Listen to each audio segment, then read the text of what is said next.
So here's the question. Have you ever wondered how, some real estate agents are able to scale from being a real estate agent to, starting a team and then kind of building that team into a legitimate business? Our mission at Real Estate B School, that is the mission, to turn agents into business owners.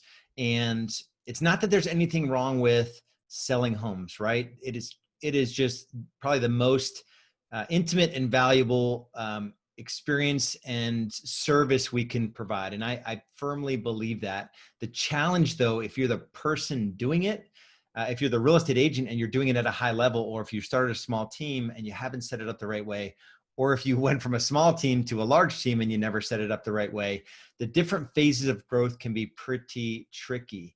And, at Real Estate B School, we really stand for a few things. We know that every real estate agent or team leader, they want to make more money. They also want more freedom, because traditional success in this industry leads to less freedom. You're working 7 days a week, evenings, and just the insanity and stress of it all. And then we want more impact. And whether that's in our relationships, with our spouses or our children, or in our community with our church, we're so spun out all the time in real estate that we're not having the impact that we really want in other areas of our life that matter, honestly, more than real estate. I want to share something with you that I actually went through on a training that we did this week.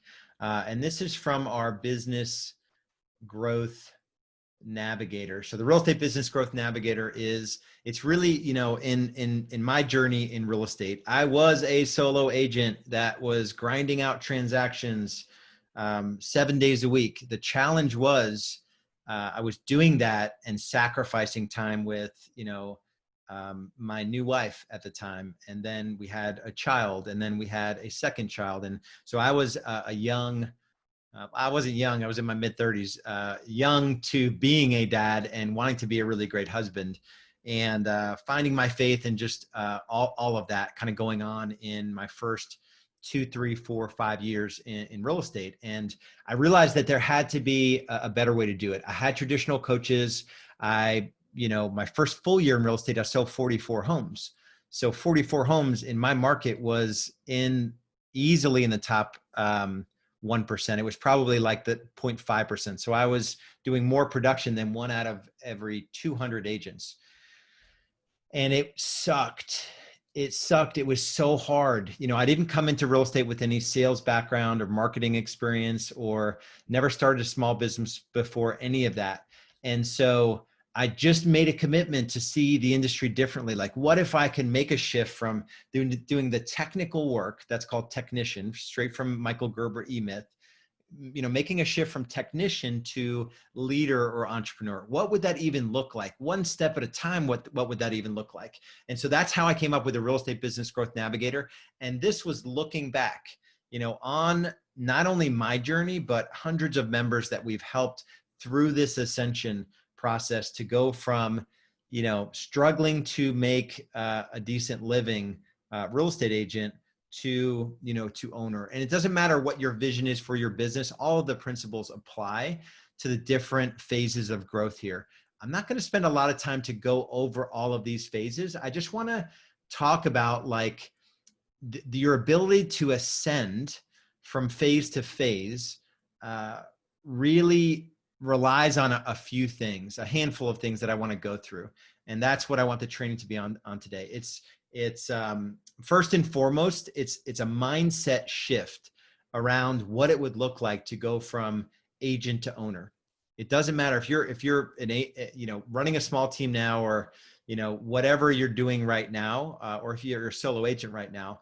It's this mindset shift around time and money. Like, how could I deliver the services of a real estate agent without me doing everything? If you're doing everything as a real estate agent, you're making the amount of pay that most administrators make, because 80% of what a real estate agent does is administrative work.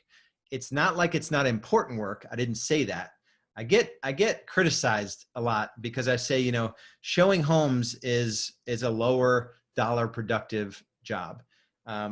Doing a walkthrough or attending an inspection, those are lower dollar productive activities. What I mean by that is that I committed to making $250 an hour or more as a real estate agent in my mind when I got into real estate, and I wasn't. My first year I made 18, well, I think 14, somewhere between 14 and 18 bucks an hour. And so I had to shift in my mind first around like, hey, where am I spending my time where I'm only ending up with X amount of dollars for the time I'm putting into the business. And that's where that BFI, if you're looking at the screen here, that's where BFI comes into play. BFI is just your pre-tax income, the money you're going to split with the government on an annual basis divided by the annual hours that you work. You know, I started out below $20 an hour and I got up to $2,300 an hour in my real estate business by kind of ascending this process. So first thing is mindset, right? And then the choices with your time to really look at your time. I have in front of me here, Business Freedom Planner. It's a foundational tool. It's like the tool that we use with our members to help them organize this, 3-year vision, 1-year plan, and then we land this thing in 90 days. Then we have a weekly process and daily process. And the choices you make with your time and how you delegate so that you can elevate and, your high passion activities, your high pay activities, getting those in the same quadrant and delegating other things, your ideal week and how that looks. So it's the choices you make with your time. Then the willingness to learn. Our industry has, I think, everyone brainwashed to think that you're the only one that can do different pieces of the job, right? Even as a team leader, most team leaders, I would say 80% plus are still in production. They're still selling homes, working with buyers and sellers, because they never set the thing up the right way. They weren't willing to learn a new way of doing something and how systems and people can provide a better experience to their clients. And assuming they set it up on the right economic model, they can have massive success. That's number 3. Number 4 is a deep desire to grow. Like doing the same year over and over again, that to me is insanity. That is unfulfilling. I don't think it's going to lead to any life worth living, really. Just being a real estate agent for me personally, and this isn't a critique if you're 25 years in the business and you love going out on a Sunday afternoon and showing homes and, going on listing appointments on evenings during the week. I mean, God bless you. I was not that person, so if you're like me, those times where you're being pulled away from other things, that's what drove me crazy. And so I had this deep desire to grow and do something different with my business. That is a requirement. And then number 5 is comfort with the uncomfortable, right? Comfort with the uncomfortable. Every phase of this journey, it will make you uncomfortable, truly will make you uncomfortable. And here's the thing though, it's hard either way. Being a traditional real estate agent with no leverage, no systems, right, is really, really hard. Being a small team leader, doing 250 to 500 to 750,000 GCI, but being in production, not having systems in place, no tracking, no leverage, no cadence in the business is really, really hard. You're working way too many hours and you don't have a lot of money to show for it. And I won't even get into economic model in terms of how you provide value to people that join your team and there's still margin left over. So you don't have to sell homes if you don't want to. That's the topic of another training. And so as you ascend here, it is going to make you uncomfortable, but doing the same year over and over and over again, and just, that is hard too. Working, who knows this coming week, what 6 of the 7 days you work, or maybe you plan to work 5, but you end up working 7, right? You're going to go on a vacation and you have to work on vacation and it's time away from your family. So there's all these trade-offs that we get into, when we're doing it the traditional way. And the last statement I'll make here is that here's the thing. If you can be honest and vulnerable with really with yourself, and this was an internal training, that's why the words are a little off there, but if we can be honest with each other, in this training, as you're watching this, and just say, am I living the kind of life that I want, making the kind of money I want, working the kind of hours that I want to work, a stress level that's manageable, And am I having the kind of impact that I want, in my business, with my clients, but also, and with your team members, but also in your family, right? If you can answer that question, like enthusiastically, yes, I'm good to go. This industry is awesome because I've figured out, I've cracked the code. Then I might not have anything for you.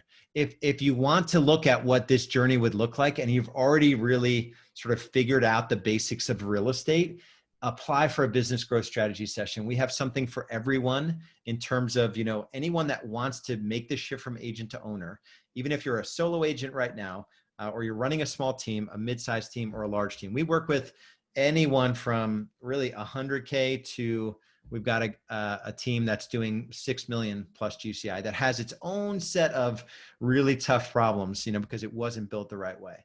And so anywhere in that journey we can help you, just click on the button below and we'll spend a little bit of time together. We'll ask you a few questions about your business so we can serve you at the highest level. So take action right now if that's you and you want more for your life, for your business, want more money, more freedom, and more impact. We'll see you over there.